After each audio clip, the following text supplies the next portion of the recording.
And three.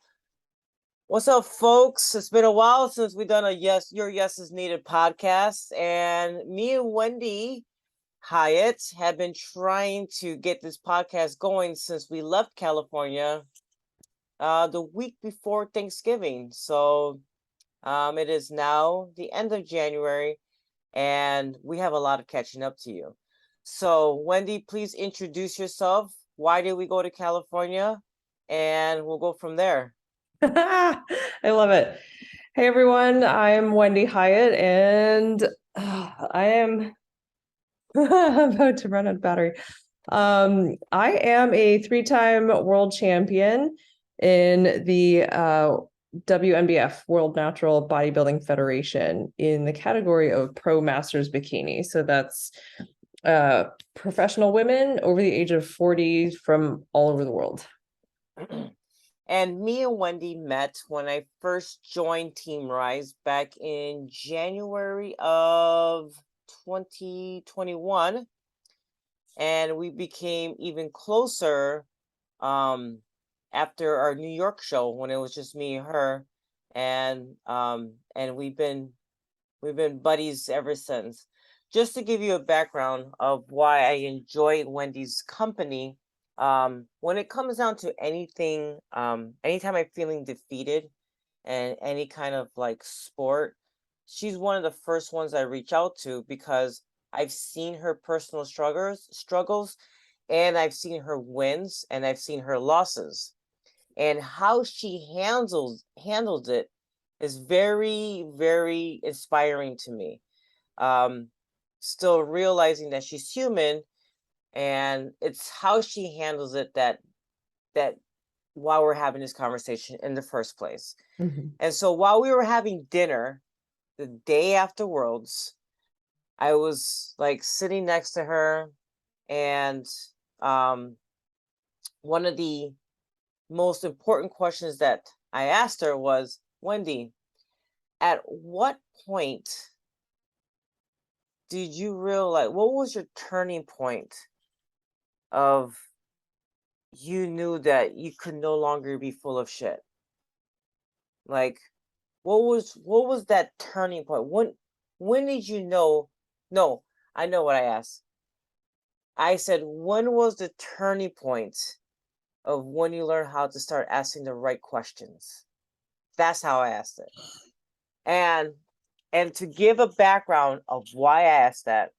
So Worlds in the natural bodybuilding is a really big show. You have people from literally all over the world coming to compete. And so one of the shows, was it 3 weeks prior or 2 weeks prior? For the spring, for the September show? Yeah. No, Monster Mash. For Monster Mash. This I one? think it was 3 weeks. This past one? Yeah. Okay. So Wendy had competed 3 weeks before stepping on Worlds and becoming the world champion. It was 2 weeks. Okay, so it was 2 weeks. And she competed. The last time she competed was in March when we competed together at the Arnold's. Mm-hmm. And at that show, she was told this. She was told, you shouldn't compete at this. You shouldn't compete at that. It's a different federation. It may look bad, blah, blah, blah. And I said, Wendy, what the fuck do you want to do? Like, what do you want to do? Are you going to like become old and be like, oh my God, I'm so glad I didn't listen to those people? Or are you going to be upset that you did listen to those people? Like, what do you want to do? Mm-hmm. Next thing you know, we stepped on NPC show, and as a natural athlete, she still placed. I was like, okay, Wendy, that's what I'm talking about. And we so, both got nationally qualified. We did. We both got nationally qualified at a show, and the Arnold's. At the Arnold's. And one of the things was like, we went so blindfolded. We had no clue what we were doing. We've never been to the Arnold's to compete. We were the basics. We were kind of like, do you want to go? And then we went from there. And so we winged it. And so through that experience, we have grown our calluses of like of facing the unknown. Mhm. We've always faced the unknown by like just doing the most random stuff. In fact, for 2021, we called it the Why Not Tour. Like, Mhm. why not? Let's do it. So that was the last time she competed. The next time she competed was in October or the first week of November. November, the It first was week the of first. November. Yep. Mhm. And Wendy was on stage. She looked kind of off, but she was fighting it through with that smile. And she placed second. I was like, wow, okay. And I gave her some time. I think I like, when it comes down to like every sport is different, but I think when it comes down to bodybuilding, because of the amount of sacrifice that is needed to get on stage, I gave her a few days to just marinate. And I was like, hey, you good? She was like, I'm fine. I was like, all right, I'll find out when I get to California. And so when I saw you in Cali and getting ready for it, I knew you were ready. I was like, this is impressive to watch. And so I cannot like I want to say in the most rawest way, like you placed second to your competition. And so what was the turning point where you learn how to start asking the right question? Because I know what I'm talking about when I say that. And Mhm. most people out there don't know what you're talking about. And I think me and you have deep dived so much in our minds that we have learned that progress physically, we're going to get there. But I think too many people mentally and emotionally fold before they can find the best version of themselves. Hence why it's very important to hang out with very best people. And a lot of people that call themselves best is not best. And they just have a version of what their best is because it's about them and not about the athlete. So in you had to go to a place of your just like self. And at what point in your life did you learn how to start asking the right questions where you could not entertain the pointing finger pointings, or you could no longer entertain the bullshit, or you could no longer entertain the shit that was going to keep you back?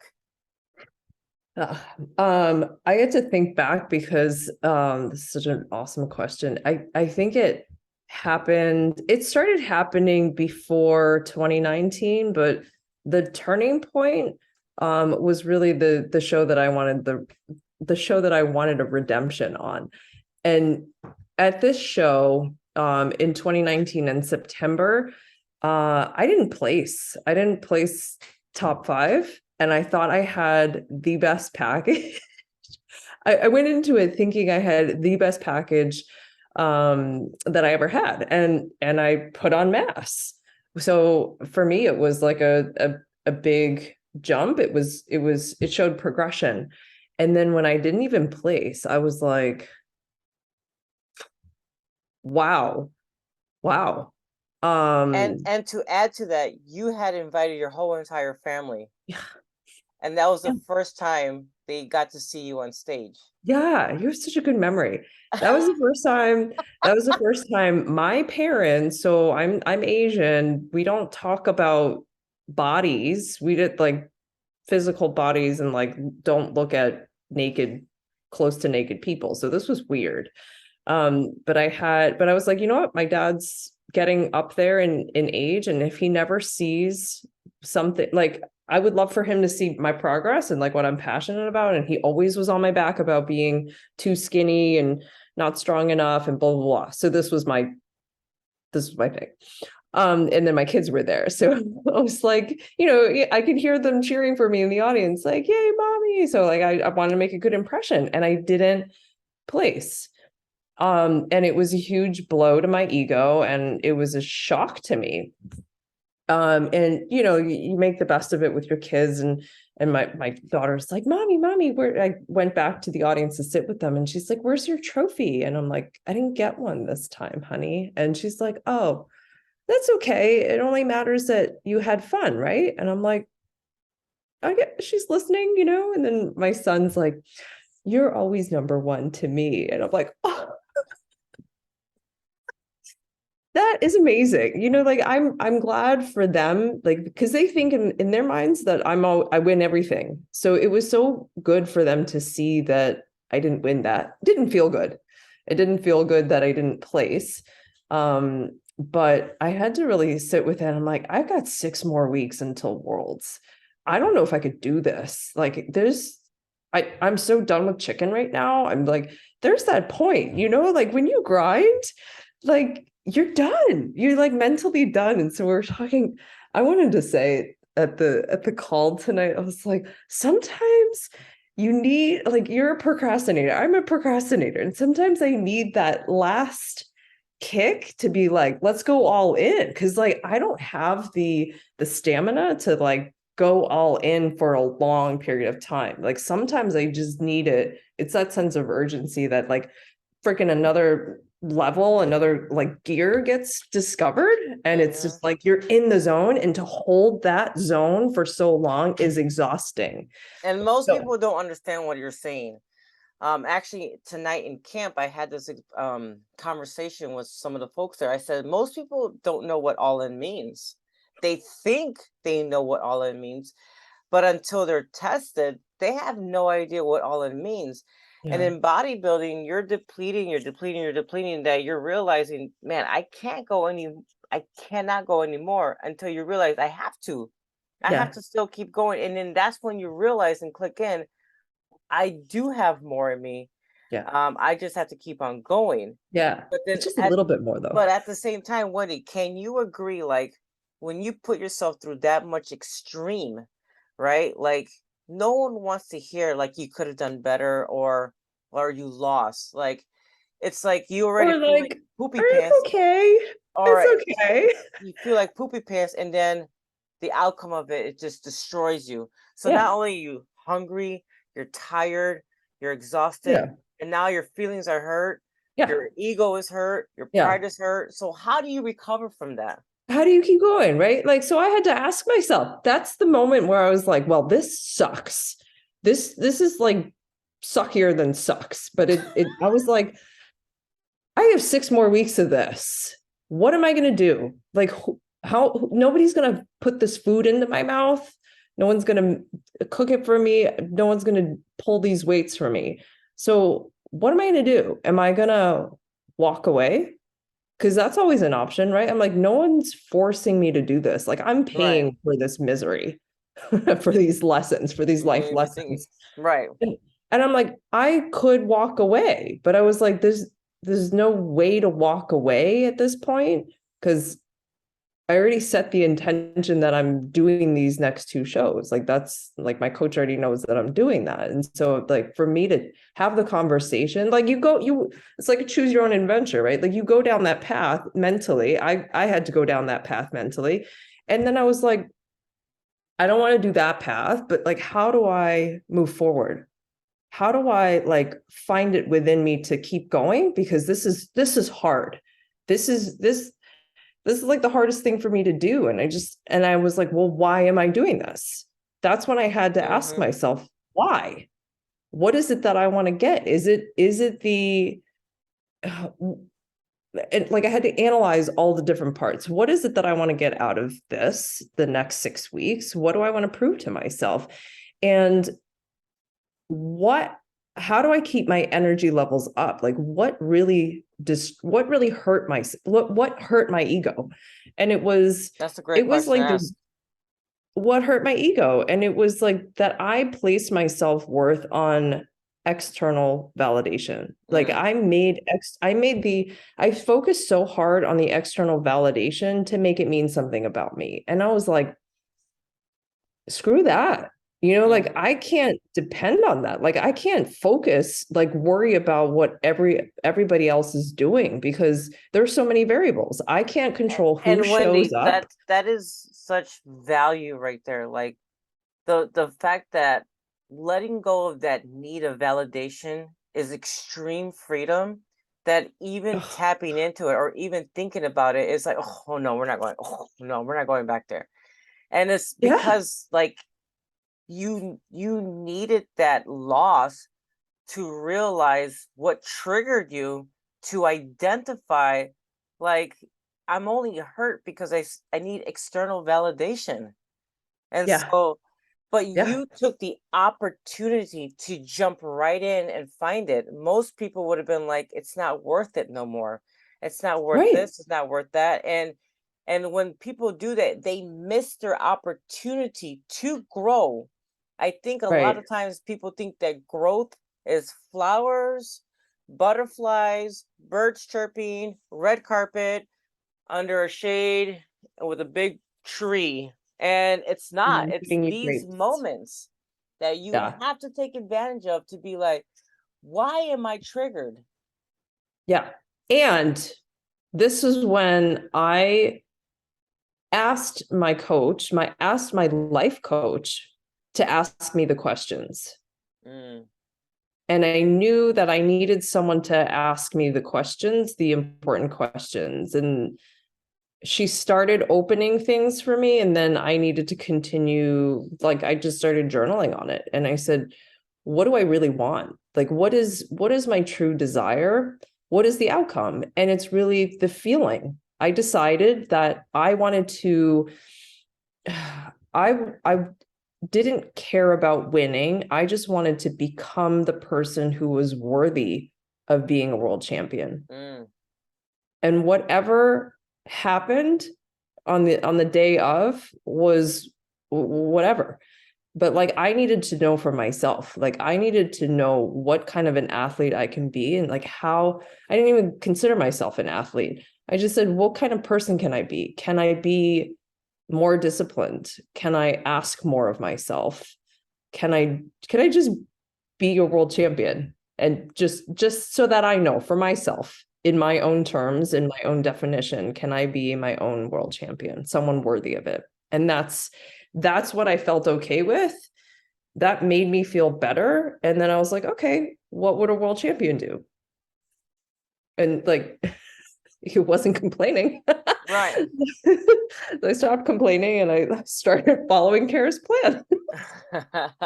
So with that incident or that situation that you took full advantage of and going forward to the 2022 world stage Yeah. 2 weeks prior, because in 2020 you won all first place 2021, I was like, yeah, undefeated. and you won first place in every show, and 2022 was the first time that you placed second in a long, long time. I've actually never placed second Oh, there we go. as a pro. Placed that, all that the other. right, Yeah. as a pro. So this is your first time. Now, most people would have shook them, Mm. and they would have been like, "Oh, the judge," or like they would have started pointing the fingers. But you took extreme ownership, and you were like, "Ah, I'm gonna sit on this, and I'm gonna eat it up."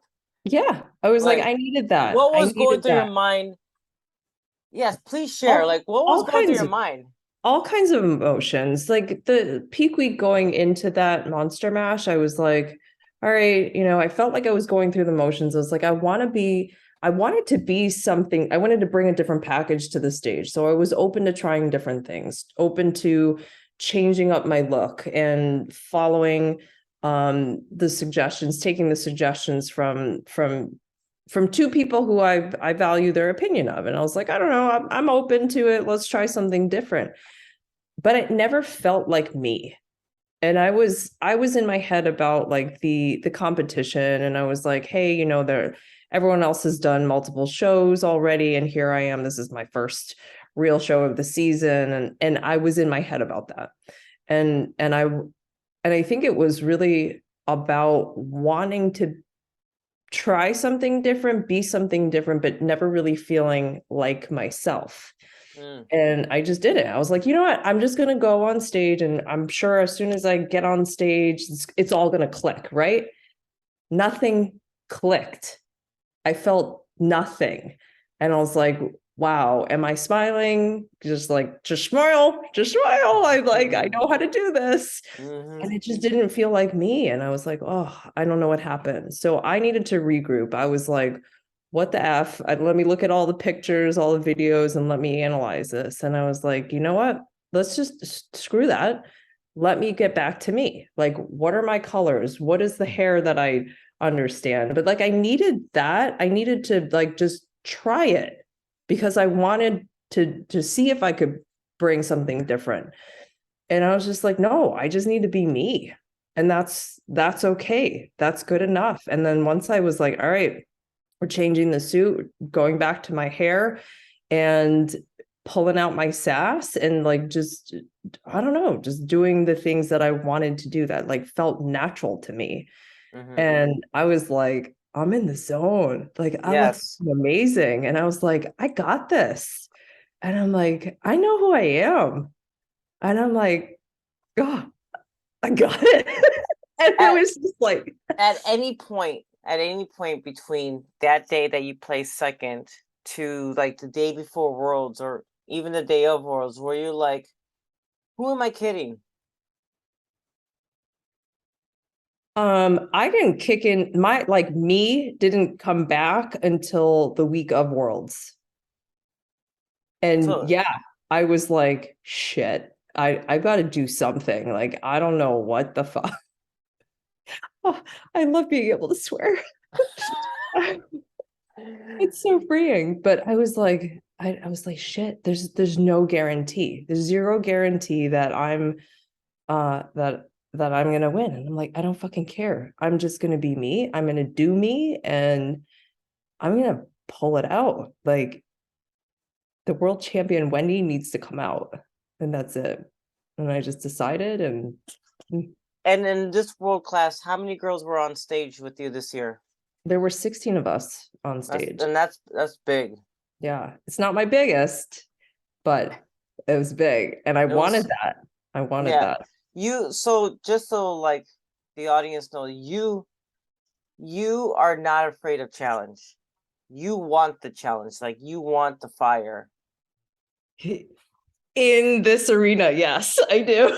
Yes. Okay. At what point, because when you first started, for those that don't know Wendy, she started off very shy, very timid, questioning herself, um, questioning every move, every walk, every piece, and physically looked completely different. Mhm. And so there's no way that Wendy that started would even have wanted the challenge that she does now. And so what is it about hard and challenging that you find that you look forward to? Yeah. Um, I I feel like it's what I'm looking for now is to know that I have progressed. Mm, And when I go, so when I how do I say this? So when I know what my competition is, when I can evaluate and see, like, because I know a lot of the athletes, having been doing this for several years, and there are a lot of repeats, and I can watch their progress, and if I can evaluate it and see like the differences, the nuances, and like how they've changed or stayed the same, if I know where my skill level is, um, I feel like that I kind of have a one up on that. And I needed to know like 2021 was a competitive year, but it wasn't like super um crowded with athletes. There were very few athletes on stage. And that to me, I kind of felt like I didn't have a lot of competition because there were newer pros.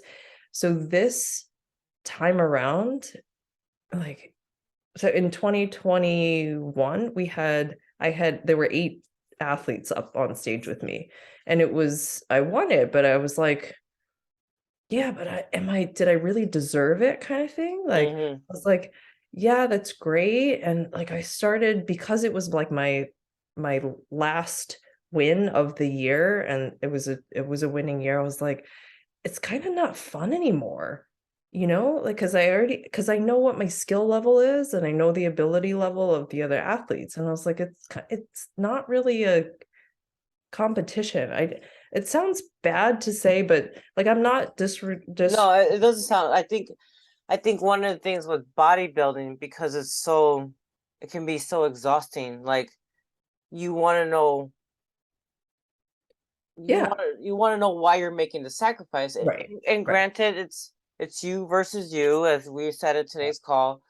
But like, you also want to know, like, the questions I usually ask myself is like, can I put more work in? Hmm. Um, maybe this is what maximize look like. Maybe I'm being stretched out until I meet someone that does more. I'm like, oh, I have more to give. Yeah. Oh, okay. I thought that this was like I thought this was like, no, like apparently I have more to give because you're good at this like stretching out part. So it's good to meet someone that pushes their limits or pushes their max. And at the same time, like you just have to know where you stand and how far you're willing to go to understand your max. Right. And this last season was really interesting too because we had a bigger team, I feel like, that went to Hmm. Worlds. It's our biggest team. And to be able to train with some of these other women was very eye-opening to me. I was like, wow, these women are type A and they don't mess around. I Yeah, was like, well, this is we had more this year that competed. yeah. And they're like, they followed the plan to a T. And I was like, oh, that's what it looks like when you follow it to a T. I'm like, they're looking amazing. So it was really cool. It was cool to see. And I felt like, and one of the girls was like, oh my gosh, I'm nervous. There are like 16 girls on stage. I'm like, no, this is gonna be good. Yes. And yes, I do, and like especially with bodybuilding, it's just it's it's nice to see where it's nice to see that your work is um Rewarded. reward, yeah, like no matter how you place, you're like, okay, so at least, because it is such sacrifices. Yeah. Wendy, with the last 5 minutes that we have left on the show, um, you have a very strong why. I personally don't think you share it enough. And I would like for you to use this platform on all the little girls out there that look like you, that was where maybe bodybuilding is not popular sport, but you made it popular in this sport. So especially for the federation and league. So what would you like to tell them, and what would you like for to remind them to overcome? Mm. I feel like you want me to say certain things, and I was just like, where are you going with that? No, I don't But want. I just want you to be yourself. Only you know your story. yeah. So when I first began, like the way I grew up, I felt like my identity was that I was too skinny, too weak, and neither one of that was good. So I was no good. And on top of that, there were messages from my childhood that was like, oh, you're not pretty enough either. So those are the things that I identified with, and I thought that was who I was. And I was uncomfortable in my own skin. Like I didn't like being skinny. I just was, Mhm, and I couldn't help it. mhm, Um and I didn't know that that's why I would be drawn to bodybuilding, because it allowed me to prove to myself that yes, I can be strong, and two, I am enough, and three, like I can be attractive. I was like, oh wow, this is like proms for moms. mhm. I never Proms for moms.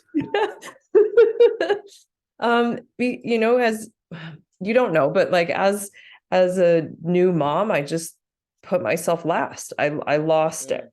Mm, It was like that's what we're taught. You give everything to your kids, and then your needs are put last. And I just let myself go, and I felt terrible.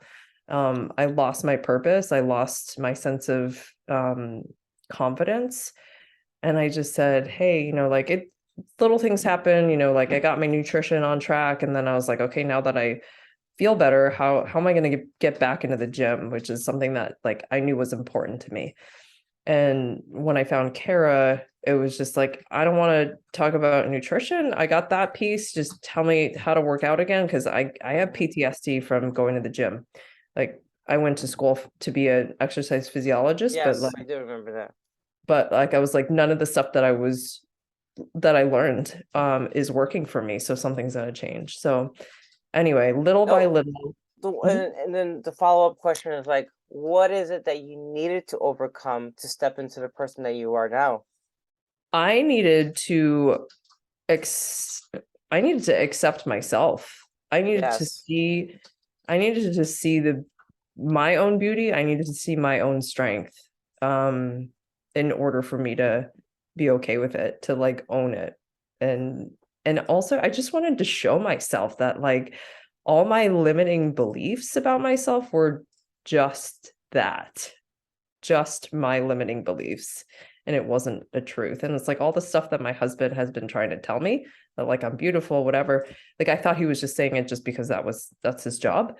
But like I started to hear it, and that was the difference. Like I can only imagine how frustrating it is for someone to tell you that you are beautiful, that you're worthy, and for them not to see it. That is heartbreaking, Mm-hmm. right? So do it Very for heartbreaking. yeah. So I just say like I have to remind myself, and my biggest message is like do it for yourself. Don't do it for other people. Like what other people other people have said about you, positive or negative, Mm-hmm. doesn't really matter. It's like at the end of the day, it only matters what you think about yourself. I think Yeah. that's where it starts. So And in conclusion, um, any of your favorite quotes or favorite things that you would like to leave the audience? one thing I wanted to say was from tonight's team call was like being a transformational leader is something that I resonate with, because the definition of a transformational leader is you don't have to inspire anyone but yourself. And in the process of you inspiring and transforming yourself, you give other people the permission to transform. Ooh, Wendy, that was good. Mhm. I love these Well, conversations. this podcast went by a lot faster than I expected, but again, of course, anytime we're in the room together, it's just like a very diving conversations, which I'm thankful that you were willing to share. And yes, so thank you again, three-time world natural bodybuilding masters bikini champion in the house. And just, I'm telling you guys, extreme ownership is what gets you there. It will Yes. always get you there. Yes. So, um, thank you again. Thank you. This has All been right. great. Bye bye, guys. Great. Bye.